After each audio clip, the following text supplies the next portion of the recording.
door. Maybe talk him into giving you another test. Maybe beat that date you got with the needle, Lester Ray. Warden's got your name on the calendar with a big red circle around it. Middle of June sometime, right?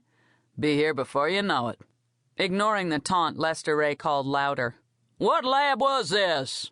Where this happened? You hear which one? Fremont, I think it was, Dan said as he passed through the doorway. Pretty sure it was the lab up in Fremont. Lester Ray sat down on his worn, thin mattress, his forearms resting on his knees, and replayed the entire conversation with Armisen the guard over and over in his head. Fremont. Hadn't his own DNA been tested in the Fremont lab? Lester Ray, Armis whispered. How you figure this? You think this could be true? Dan said it was, but Cappy say he done that woman. He told us he done her. Remember? Said he messed her up real bad. I remember. How could a test say he didn't if he say he did? I don't know. Lester Ray lay back on his mattress, his brows knitting together as he pondered that very thing. First thing tomorrow he was going to check into this, call that lawyer the court appointed to represent him for his appeals, find out what this lab thing was all about. If it was the same lab, if there was a chance, any chance at all. Shit, he thought as he closed his eyes. Maybe there was a way to beat his sentence after all. He contemplated the odds. The way things stood right now, his odds were 1,000,000,000 to 1, definitely not in his favor. But if he could get them to retest him too, the odds rose to 50-50.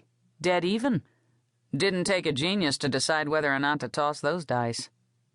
Lester Ray mentally ticked off the number of times he'd bet the house, and won, on worse odds than these. Well, it was time to roll him one more time. God knew the stakes had never been higher. Once a gambler, always a gambler. Lester Ray smiled to himself in the dim cell. He lay awake long into the night, thinking about how he'd spend his time once he was out. On Thursday afternoon, 3 days after hearing about the DNA debacle at the Fremont lab, Lester Ray sat across from Roland Booth, the attorney who'd been appointed by the Florida court system to walk him through his death row appeals. So what do you know about this DNA stuff? Lester Ray folded his arms on the narrow table that stood between him and Booth and turned his intense stare on the lawyer. What are you hearing? Booth looked at him blankly, his expression a definite, huh? Guy in here got out this week because of something being wrong with his tests. Lester Ray's calm whisper belied the urge to wrap the lawyer's tie around his neck and pull it as tight as he could. What the hell kind of a lawyer hadn't heard about the major fuck-up in the Fremont lab? Every inmate on every block in here knew about it. What kind of clown was Booth that he didn't know? The lab in Fremont. Lester Ray was practically growling, wondering not for the first time what the state of Florida had been thinking when they gave Booth a license to practice law. They're saying the guy in the lab got the results all screwed up, then lied on the stand to cover it up, and some guys are getting out because of it. Don't you know what's going on around here? Of course, I'm on top of it. Lester Ray didn't bother to try to hide the smirk. So that means you have a plan? Booth nodded, his lips pursed, giving the appearance, as always, of listening carefully, though Lester Ray often wondered if he was maybe doing something else in his head, like making up a shopping list or thinking about what movie he was going to see that weekend. The attorney's large, pale hands lay perfectly still atop the file that sat unopened on the table between them. His face was equally pale, with little sign of having been touched by the sun. Odd for one who lived in the Sunshine State. He wore thick glasses with round tan frames that looked almost feminine. He always wore the same seersucker suit and dark blue tie. You do know that Fremont was the lab that did my DNA testing, right? Of course I know that. Right. I want my DNA tested again. I want it done now. I'll certainly look into this for you, Lester Ray, Roland Booth told him solemnly. But you understand, of course, that even if it is the same lab that tested your DNA, and even if the lab tech under investigation was the same one who testified at your trial, and even if we can prove there were some irregularities, there have probably been dozens of appeals filed already. This could be backed up for a long time. I don't give a shit about them. Lester Ray leaned forward, his dull eyes flat and cold. And I don't have a long time. I'm on death row here. I have barely 2 months left, and I don't give a crap about anyone but me. You understand? You're my lawyer. You're supposed to be working on my appeals. That means you work for me, right? I'm the client." He was almost in Booth's face, as close to the lawyer as he'd ever been.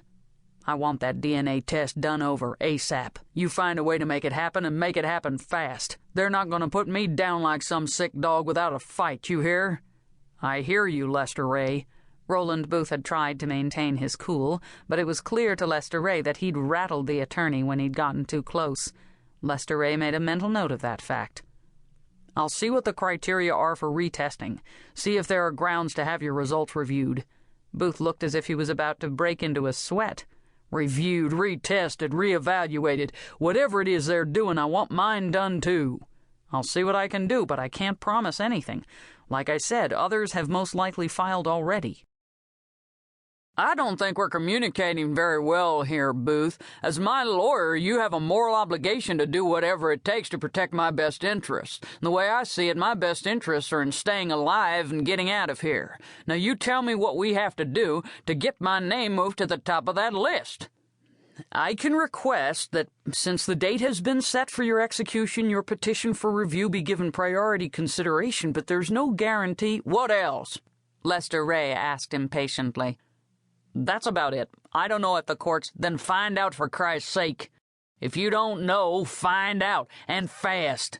Lester Ray shook his head in disgust. "Maybe we need to go to the governor. What's the best way to get his attention?" "I don't know, Lester Ray." Booth looked at him with growing irritation. "Maybe you should look for some celebrity to take up your cause." "You mean someone famous?" Lester Ray's eyes narrowed. "You mean find some famous person and get them to talk me up?" "Pretty much, but hey, I was only— How do I do that?" Lester Ray ignored Booth's attempts to explain. He'd already figured out that Booth's suggestion had been made sarcastically. Lester Ray, however, saw the potential. "How do I get someone to go to bat for me?" "I don't know. I guess you need publicity about your case. Then you need to convince him or her of your innocence. Then I suppose that's it." Lester Ray stared at the scratched tabletop as if the answer would be found somewhere in the midst of the random marks. "Look, Lester Ray, it isn't going to be easy to get—" "I don't give a shit about easy. You think it's easy sitting here every day and every night thinking about what's going to happen to me come the middle of June?" Lester Ray was about to explode. "Way I see it, it's your job to make sure it doesn't happen. So you go on TV and you talk about how I'm innocent and I only have a couple more months and how the state of Florida has to let me have this chance to prove I'm innocent." Lester Ray stared directly into Booth's eyes. "You should be able to do that, piece of cake." "Well, first I have to petition for the retesting. Then I guess it would help to get someone to give me some print." "Print?" "Get a reporter to write the story, hope it gets picked up by the AP, get public opinion on our side." Booth's long, thin fingers stroked his chin. "It's not going to be easy. The DA is going to fight this every step of the way. You know he believes you killed not only that Preston woman, but I heard he's looking at you for a couple of others, too. He's not going to stand by and let you walk without raising holy hell." "Let him," Lester Ray snorted. "Look, all they had was the DNA test, right? The lab guy testified in my trial that the DNA in that girl matched mine. They had no eyewitnesses, no one to put me anywhere near that girl that night. They had no other evidence, Booth." Roland Booth sat quietly, his face a mask of concentration. "They had the neighbor who was out walking her dog," Booth reminded him. "She testified that she saw you outside Carolyn Preston's apartment. She said she saw a man who looked like me. Medium height and build, had brown hair, and was wearing a khaki jacket." Lester Ray's smile was slow and sly. "How many men in Central Florida do you suppose match that description?" Booth nodded almost imperceptibly. Maybe, he said. "I can try Harvey Crane from the Journal. Maybe he'll run with this. Maybe... If I can convince him, that's your job, Booth." Lester Ray sat back against the chair and studied the younger man's face. I'll see what I can do.